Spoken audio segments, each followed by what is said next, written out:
The Business Report, brought to you by the Youth Entrepreneurship Scheme, a department of the Ministry of Youth and Community Empowerment, supporting young entrepreneurs from idea to enterprise. In business tonight, a new locally created app is already gaining attention on the international stage. It's called AIM, or Augmented Reality, which has been created by Visual Domain. The app was unveiled this week as the Barbados Olympic Association partnered with the company to create the island's first reality tour and museum. Managing Director of Visual Domain, Rivelino Simmons, says the software was shown in Europe last week and is generating interest from places like Norway and New Zealand. Now, the project has been 6 months in the making. Mr. Simmons says their goal is to make tours more interactive, and they're also looking to work with attractions like the Barbados Museum. Augmented reality is used for many different applications, and we've just decided to develop it for museums. Over the years, museums have pretty much stayed the same. You walk through, you look at an artifact, yeah, it's there, but you don't really get all the information. We looked at it and said, hey, this can work with video, with other media, and make it a lot more interesting. So we developed AIM. An experienced designer with Visual Domain, Jalea Bess, explained exactly how that software works. The whole intent of the software is that it takes an image or a target or whatever, and it adds an extra element to it that you wouldn't see in reality. So you hold your tablet up to the image, and a video or picture or audio pops up that adds extra information that you wouldn't see just with the average experience. Caribbean rum brands have appointed a community envoy to further support their efforts to promote the industry globally, and in keeping with the increasing influence of social media on consumer behavior. Matt Petrick, commonly known online as the Cocktail Wonk or Rum Wonk, will complement the work of the regional grouping West Indies Rum and Spirits Producers Association, Inc., or WRSPA. He will work with producers to expose the history, heritage, and quality of authentic Caribbean rums and raise awareness of WRSPA and its programs, best practice sharing between large and small producers, and its advocacy for authentic rum origin. Now, WRSPA represents over 25 producers in 13 countries, ranging from small producers to larger distillers who make some of the region's most iconic brands. And it's time now to take a look at how those stocks traded on selected exchanges across our region. In Jamaica, Wigton Windform Limited ordinary shares was the volume leader with 20,694,261 units.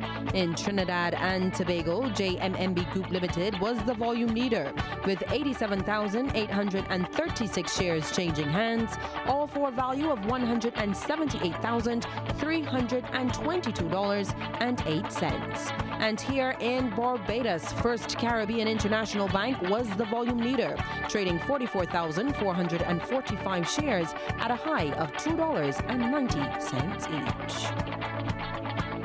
Do you have an idea for a business or have started a business? Are you between 18 and 30 years old? Then you need to contact YES, the Youth Entrepreneurship Scheme. YES is a dynamic network of services creatively packaged for you, the young entrepreneur. YES offers critical, timely business solutions, specialized technical assistance in accounting, legal, and marketing, a practical entrepreneurial training program, and your own youth enterprise officer for one-on-one counseling and mentoring. Contact YES today at 535-3835 and get your business moving. The Youth Entrepreneurship Scheme, Ministry of Youth and Community Empowerment. We all know eating breakfast should be enjoyed by all of us. Talking about water, choose water first, water. On Water Wednesdays this week, we have an update for residents in St. Joseph and others who have been experiencing low water pressure or outages over the past few months. Most likely you are connected to the Castle Grant or Shop Hill systems. Now, the BWA's Director of Engineering, Charles Leslie, tells us about the projects which will help bring that consistent supply of water back to these affected communities. At this stage, we have gone through a number of upgrades. If you have any reason to pass by the St. Stephen's Primary School, you will see a lot of construction going on, and in that area, we're basically upgrading the inlet line that goes into the reservoir so that we can put more water into that reservoir, and then we will be able to move that water from there along the west coast. We are doing some upgrades at our Lazaretta pumping station on the west coast. This is in the area of the archives. We're also doing some work at the Ionic Spring Garden plant. They've pretty much completed the majority of their work. They're at the stage now where they're just doing commissioning of the plant and testing the equipment. At St. Stephen's itself, we are nearing completion of the pipeline. I believe if you pass there, you will see the trenches we've closed up most of the trench. The entire hill now, the whole landscape has changed completely over the last couple of months, and we're nearing completion of that work now. Down the last component of the entire project will be the completion of the pumping station at Trent and St. James above the Frederick Smith School. The building is completed, the tank has been installed, and we're actually now connecting between the pipeline that we install and installing the pumps and trying to bring that section to a completion. The pumping station that we install at Bushy Park is functional now. It's been functional for a couple of weeks, and what that is doing is reducing the area that Bowmanston would have to serve, and as a result of that, the water that we are saving from Bowmanston going into that area, that water now is now going to Golden Ridge, and we've been able to pump that on to Casa Grande. So the Casa Grande area has been, even though we're going through still a dry period, there still have been, in the last couple of weeks, been able to enjoy a reasonable outage-free period.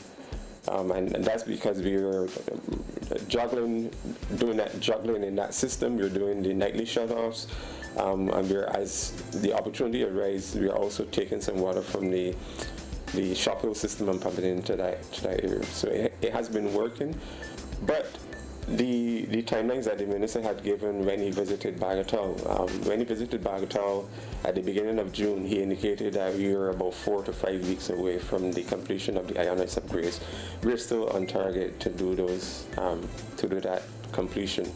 And once we have done that completion, water from that system will go into the west coast. Some water will go into the Shop Hill system, where we've been experiencing some challenges with high chlorides or salinity.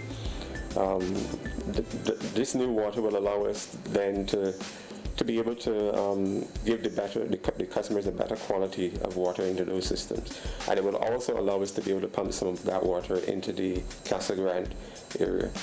So we are pretty much on target to achieve the timelines that were set for us. It's been a lot of hard work for both the BWA as well as the Ionics and their partners, but we know it's all for the benefit of the customers in the long run.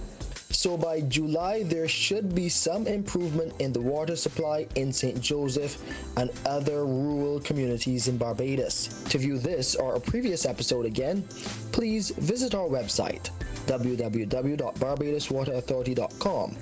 Also like us on Facebook, or you can just type Water Wednesdays in YouTube. You can find us there.